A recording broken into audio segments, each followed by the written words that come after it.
Illustrator, and I'm going to just use my touchpad.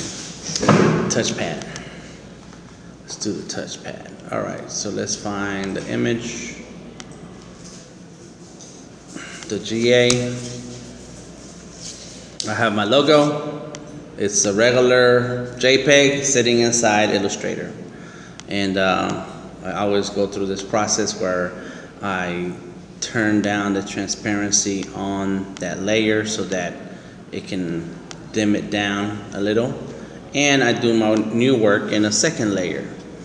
So layer 1 is going to be the GA original, and layer 2 is the vector. All right. If you notice, when you double click the layer and it pops up like this, you can change this color right here, and that's the color of the vector lines. So so you'll notice in a second. So let me get a circle, make my big circle.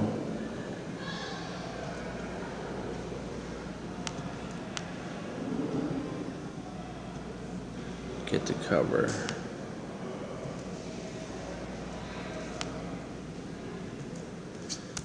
And one way, when I'm using the touchpad, instead of moving my finger across to get something to move, I kind of rest my finger like this, so that it so that the touchpad registers that I'm slowly moving something. I don't know if that helps you out.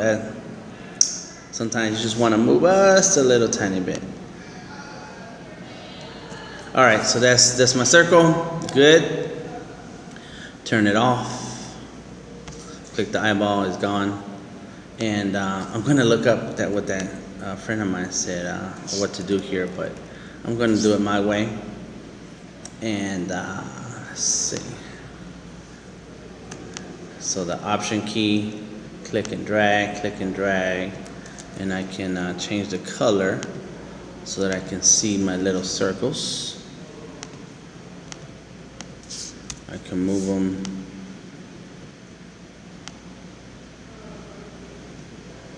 and zoom in.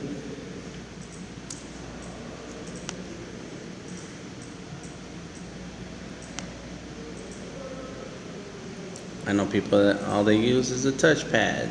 I don't get it, but he's pretty fast.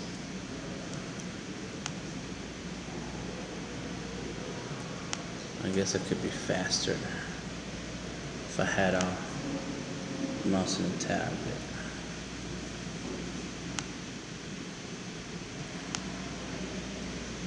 Not going to do it perfectly.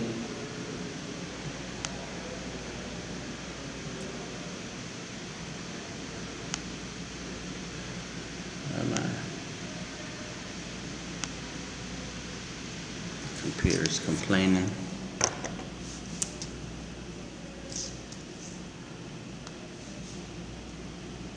So you're creating the circles on the second layer?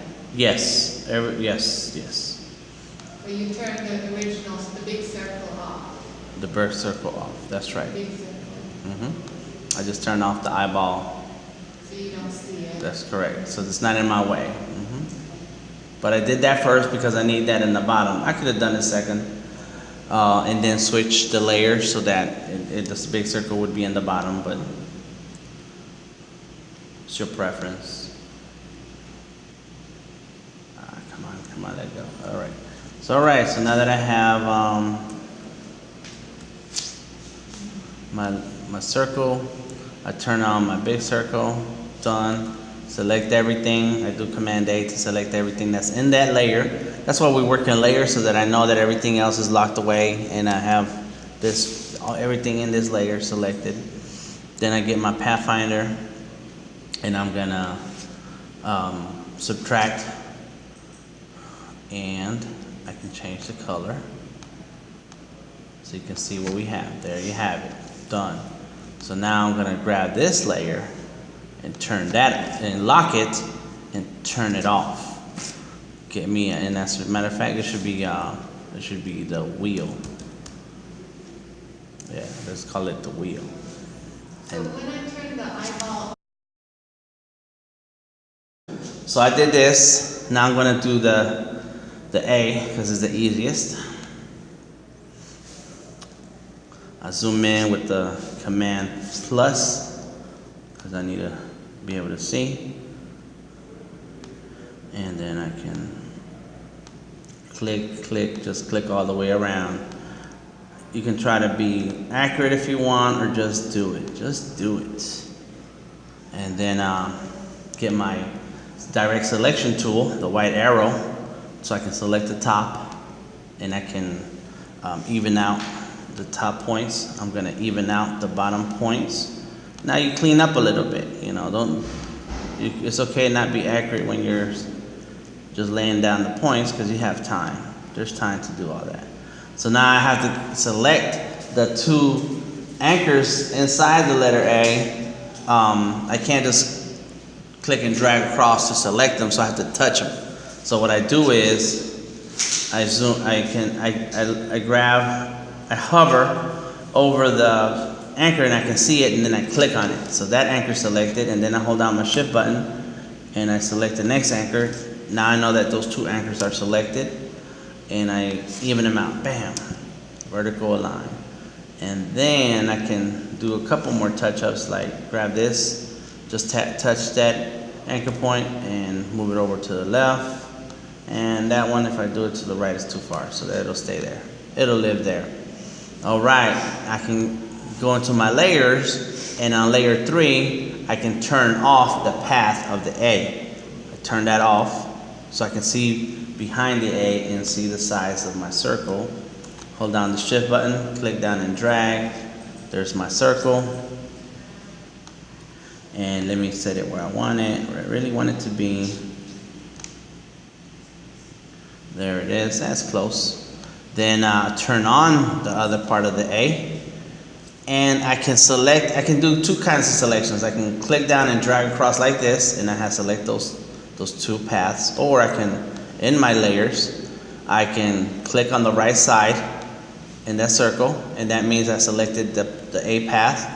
And then I click on the other circle while holding down the shift button. I select the circle layer there, and now I've selected those two things. So it's always good to know how to use the layers window for your advantage, because sometimes there'll be so many things on the screen you can't just click and drag across. It's gonna be too much.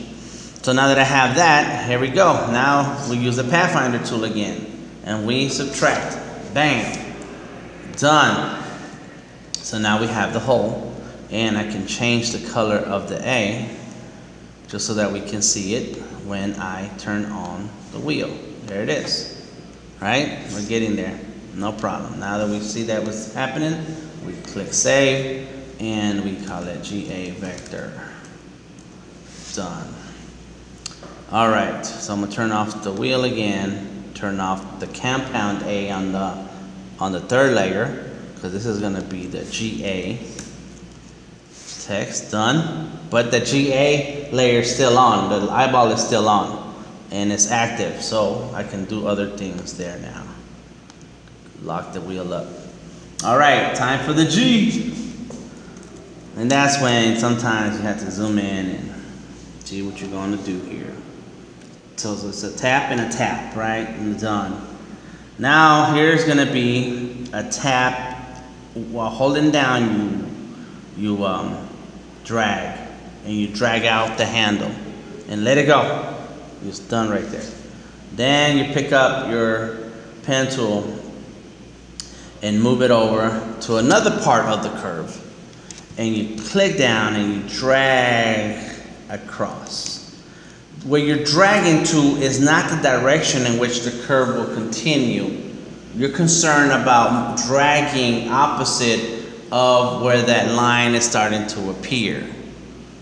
And it's like a backwards thing, so then you let it go. So if you ever driven a golf cart that has the wheels in the back, or even a shopping cart when you're in the store, and to turn the cart, you turn the back wheels to turn the cart to the right, you turn the back wheels to the left. That's how this works. Some shopping carts, they do have the wheels in the front. the point is that sometimes you have to do the opposite thing. I've driven a forklift. I've had a job in manual labor, and you got to turn the wheel the opposite way of where you're going just to get the thing to go. And like when you're backing up, you're turning the wheels opposite of where you're turning. This is what it is. That's like you're going kind of the opposite way to get that backside to curve up. So I'm gonna do it again. Now I come back on the left and I click down and drag, and I'm dragging down because I want that left curve to show up. There it goes. And now I skip all the way because this is gonna be a straight area. I just skip all of that. And I go here and I click down and drag. And then I come back here again, find a middle spot, click down and drag. Yeah. Fix my line. Then I let it go, and then click down and drag. A lot of times what's gonna happen, you're gonna click and mess up your drag or something.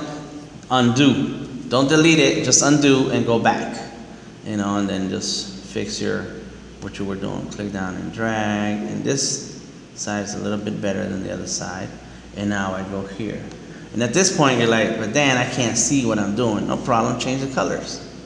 So I'm gonna turn off the color of the inside and get the stroke color and make that a color. So now I can see, so I can continue working.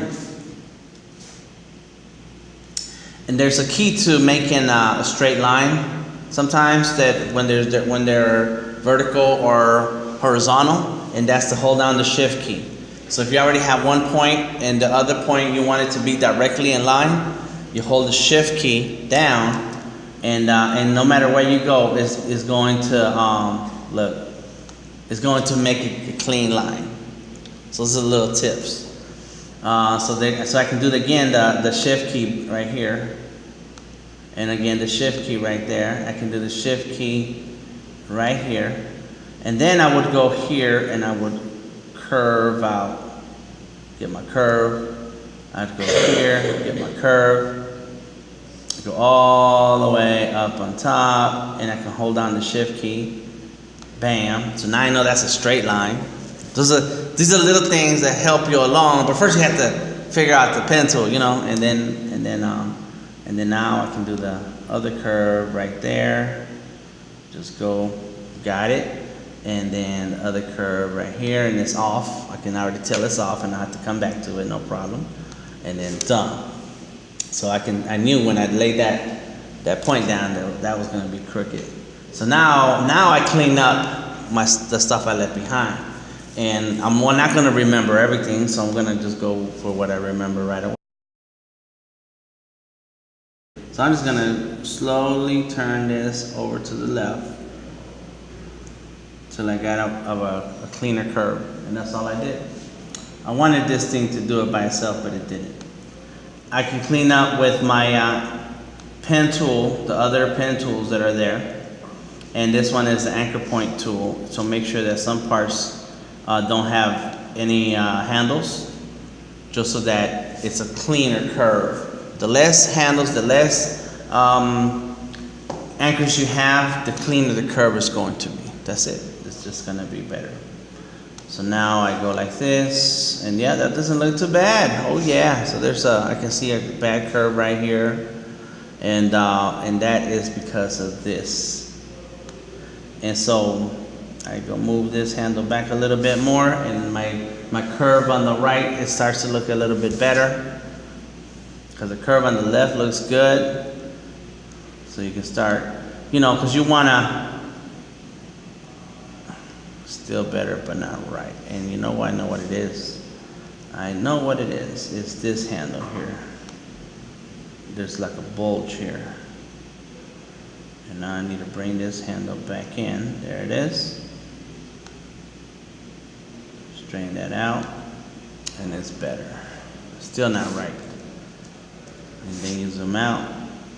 Hey, not too bad. It's a slow process. It can't go fast. The more experience you have, the faster it can be. How do you get the outline to show up? Right here in color? In color. Okay. Yep. So this color has two boxes. One box is for the fill color, and anytime you click on the colors is gonna show, is gonna fill in with color, or you do the none, 0, I don't want no color right there, bam, you turn off the color. This other box is for the stroke, and you can tell the difference because one box has an outline and the other box just has a fill color. And so this outline, I can turn that off, or I can change the color to whatever I want. And once I have a stroke color, I can go to my stroke window and change that stroke thickness. And I can go like that. I'm gonna show you something else with the stroke in a second, but let me finish this right now. So now so now what I'm going to do is go to my layers, turn everything else on, and everything on the GA layer is going to be white with no stroke. And go back to my wheel layer and check this out. So I'm gonna make sure I lock my GA and my wheel and unlock the GA original, okay? So that I can click on the GA original and you can see it's back there. It's back there, we can't see it. But I'm gonna click here and drag it out. And then I'm gonna turn up the transparency on it back to what it was, 100%. Done. All right, now go back to my layers. I can lock that up, unlock the wheel layer, select that wheel layer, go to the left of my tools, grab the eyedropper tool, click on the red of the GA logo, and that automatically makes what I have already selected, and using the eyedropper, I make that red as the GA logo. So now I can turn off the original GA logo and I have this. And when they say, Dan, can we get our logo in vector? I say yes. All right, I'm gonna show you one last trick here, okay? I know this is good. I hope this helped a little bit, right? Okay, now I'm gonna take it one step further because I'm excited. So in between the GA and the wheel logo, I'm gonna add a shadow. And I'm going to copy that wheel. All right, I'm gonna go here in the menu. There's a menu on the right, and every window has a menu to the right and a bunch of stuff on the bottom. But a menu to the right, and it's gonna say duplicate wheel. Now I have a wheel copy, right? It's right there. But I'm gonna lock the original wheel. Wheel copy is gonna say GA shadow. And watch what I'm going to do. Let's see if this works right. I'm going to cut. Let me turn that off so it's not in my way. And I'm going to create, inside the GA shadow, I'm going to create another shape. So I need my pen tool. And let's go like this and like this. So that's going to be my angle. That's the angle I want. So I grab my shape, my line. I made a line. Nothing but a line, and it has no color. It does have a red fill, but it's so let's make it a red line. All right, bear with me. So I'm gonna go up like this. So what I'm doing is I'm creating an angle, and this same angle I'm gonna copy it and go here with that. And let's see, that should be good. And then I'm gonna grab it again and go here. And let's turn these black so that we can see them. I'm going to create a shadow. Color, let's go with black. Okay, perfect, done. And so the top line is where the top of the shadow of the A is going to come down. The middle line is where the top of the G of the shadow coming down. And then the bottom is where the G is coming down. All right, so now my scissors, I need scissors. A scissor right there. Get rid of this piece. Done. A scissor right here. And, oops, no. Gotta be careful what you're touching. Get rid of that piece right there. And a scissor right here. And get rid of that. Done. Then I'm going to grab my pen tool, and as a matter of fact, what I really want is they're too high. Let's go down a little bit. Yeah, it's okay. Fix it. Let's see. That's a little bit better, but too. Well, actually, that's the line. Let's go up. Right there. Good.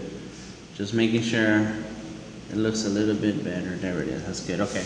So now I get my pen tool and I can turn off the A so that I can see behind there. Oh, I do need the A, the GA. All right. So pen tool. I tap the last point of this line, and now I'm connected to that line. All right, and I go here, and now I'm gonna find that point right there. Done. And then I'm gonna grab this point, and then go here like this, like that, and like that. I'm uniting my lines. Now I made 2 blocks. All right, there are 2 blocks, and watch, I'm gonna color those blocks. So, of course, undo. I just need these 2 blocks. I should have locked that. No, not yet. That's okay. There we go. 2, and make them. All right. So that's my shadow, right? That looks like it has a shadow. But, of course, the bottom right looks like it doesn't even belong like that. It doesn't belong. So now I'm gonna do my Pathfinder. So I select all. So I have that's the copy. That circle is the copy, and those black parts or dark blue parts is shadow. And I'm going to go to Pathfinder, and we're going to experiment. Let's see which one it is. I think it's the first one right here. And I click on it. All right, wait for it. Now let's take a look. This part, delete. This part, delete. This part, delete. And as a matter of fact, that looks pretty cool. I could actually just grab this and delete that too. And then I turn on my wheel and I grab the GA shadow layer, select it, go to my transparency and turn it down.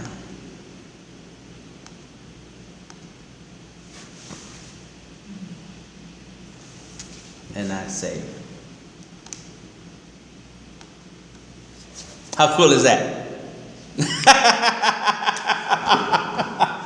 It's a construction process.